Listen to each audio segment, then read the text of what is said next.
क्या बदतमीजी है, इस तरह से टोपी और फाइल नीचे क्यों फेंक दिया? ऐसी जगह हमें काम नहीं करना है जहाँ पे पगार नहीं देते और काम करवाते हैं। तुम्हें क्यों नहीं करनी यहाँ पर नौकरी? तुम्हारी कैब कहाँ है? और आज बाहर सफाई क्यों नहीं की? तुम दोनों एक नंबर के कामचोर हो गए हो। साहब, हमें 4 महीने से पगार नहीं मिली है तो कैसे काम कर ले? हमारा भी घर है, हमें वो भी तो संभालना है। तुम दोनों को 4 महीने से तनख्वाह नहीं मिली है?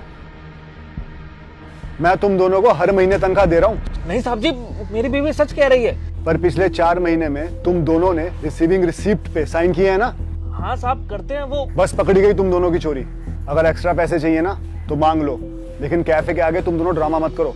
साहब देखिए, हमने उस पे साइन इसलिए किया है क्योंकि कंचन मैडम हमको उस पे साइन करने के लिए मजबूर करती हैं। आपने कंचन मैडम को ही सैलरी देने की जिम्मेदारी दे रखी है ना। वो फॉर्म पे साइन तो करा लेती हैं ये बोल के कि अगले महीने पगार मिल जाएगी, लेकिन 4 महीने से पगार नहीं मिली। सच्चाई है ये। और अगर आपको लगता है कि हम दोनों झूठ बोल रहे हैं तो हम नौकरी छोड़ देंगे। तुम दोनों की कहानी सही भी लग रही है और गलत भी। ठीक है, एक बारी तुम दोनों की बात पर भरोसा कर लेता हूं, लेकिन और अगर तुम दोनों की बात झूठ निकली ना तो मैं तुम दोनों को अपने हाथों से नौकरी से हटाऊंगा।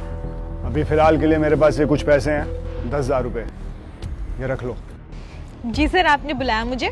हाँ, तुम्हारी सैलरी देने के लिए बुलाया। देता हूं ना मैं सैलरी, तुम पहले साइन तो करो। ठीक है, जाओ। सर, आपने सैलरी नहीं दी मेरी, आप शायद भूल गए हैं। अरे कौन सी सैलरी? अभी तो दिए पैसे, चलो जाओ। सर, आप कैसी बातें कर रहे हैं? आपने पैसे नहीं दिए मुझे। आपने अभी तो बोला कि पहले पेपर्स पर साइन कर दो, उसके बाद मैं सैलरी देता हूँ। अरे नहीं कंचन, मैंने तुम्हारी सैलरी दे दी है। कैसी बातें कर रही हो? चलो जाओ यहाँ से। नहीं सर, आई थिंक कोई मिस्टेक हो रही है आपसे। आपने मुझे कोई पैसे नहीं दिए। आप याद कीजिए।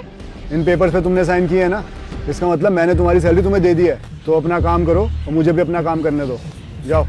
सर, मैं किसी मजाक के मूड में नहीं हूँ, आप प्लीज मेरे पैसे दे दीजिए।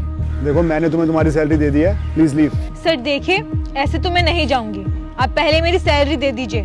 सर, आपको पता है मेरे घर पे कितनी प्रॉब्लम चल रही है। मेरे ऊपर घर और गाड़ी का लोन भी है, मुझे पैसों की नीड है। उसके बावजूद भी आप मेरे साथ ये सब कर रहे हैं। अच्छा कंचन, तुम्हारे घर में बहुत प्रॉब्लम चल रही है, जबकि तुम्हारी सैलरी 90,000 है। और उनका क्या, जिनकी सैलरी सिर्फ 16,000 रुपए है? क्या उनके घर में दिखते नहीं है?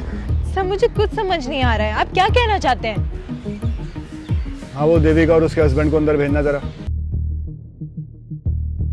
इन दोनों को पहचानते हो तुम? मैं नहीं जानती इनको। इन दोनों की सैलरी तुम ही देती हो ना? सर, मैं तो बहुत सारे एम्प्लॉयज की सैलरी देती हूँ, अब एक एक की शक्ल थोड़ी ना याद रखूंगी। तो मैं जान पहचान करा देता हूँ तुम्हारी। ये देविका है जो हमारे यहाँ पर सफाई का काम करती है, और ये उसके हस्बैंड है जो हमारे यहाँ पे सिक्योरिटी गार्ड है। और इन दोनों को 4 महीने से सैलरी नहीं मिली है। मैंने सबकी सैलरी दी है। ये दोनों झूठ बोल रहे हैं, और भला मैं ऐसा क्यों करूंगी? आप मुझे पैसे देते हैं इन सबकी सैलरी देने के लिए, तो मैं इनकी सैलरी टाइम से दे देती हूँ। रिसीविंग रिसीप्ट पर इन दोनों के साइन है, लेकिन इन दोनों का कहना है कि इन्हें सैलरी नहीं मिली है। तुमने जबरदस्ती साइन कराए हैं इनसे। मैंने बैंक डिटेल भी चेक करा लिया है, और इनको 4 महीने से 1 रुपया भी नहीं मिला है। सर, हो सकता है मैंने इनको कैश में सैलरी दी हो। ट्रस्ट मी सर, मैंने किसी के पैसे नहीं मारे हैं। Shut up. अब अपनी बकवास बंद करोगी और सच बताओगी, या फिर मैं पुलिस को बुलाऊं? ठीक है सर, मैं आपको सारा सच बताती हूँ। एक्चुअली सर, पिछले 4 महीने से मैंने किसी भी एम्प्लॉय की सैलरी नहीं दी है। सर, आपको तो पता ही है ना मेरी फैमिली में कितना फाइनेंशियल क्राइसिस चल रहा है। मुझे पैसों की नीड होती है, मैं कितनी प्रॉब्लम में हूँ सर।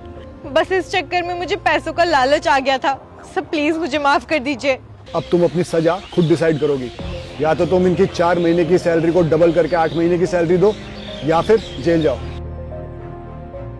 या फिर तुम्हारे पास एक ऑप्शन और है, ये रेजिग्नेशन लेटर पे साइन करो। सर, आप कैसी बातें कर रहे हैं? मैं इन सब लोगों के पैसे कैसे वापस करूंगी? It's impossible. मतलब रेजिग्नेशन लेटर देना ही पड़ेगा? नहीं नहीं सर, प्लीज ऐसा मत करिए, मुझे जॉब की बहुत नीड है। ठीक है, तो तुम इनके 8 महीने की सैलरी दोगी, और जिन जिन के पैसे तुमने मार रखे हैं उन सबके पैसे वापस करोगी। ठीक है सर, जैसा आप बोलोगे वैसा ही होगा। तो अभी आपको 4 महीने की बजाय पूरे 8 महीने की सैलरी देगी। आप बेफिक्र हो जाइए, और वो भी पूरे 5 दिन के अंदर। बहुत बहुत धन्यवाद साहब आपका, आपने इनसे बोलकर हमारे पैसे निकलवा दिए। धन्यवाद आपका भी।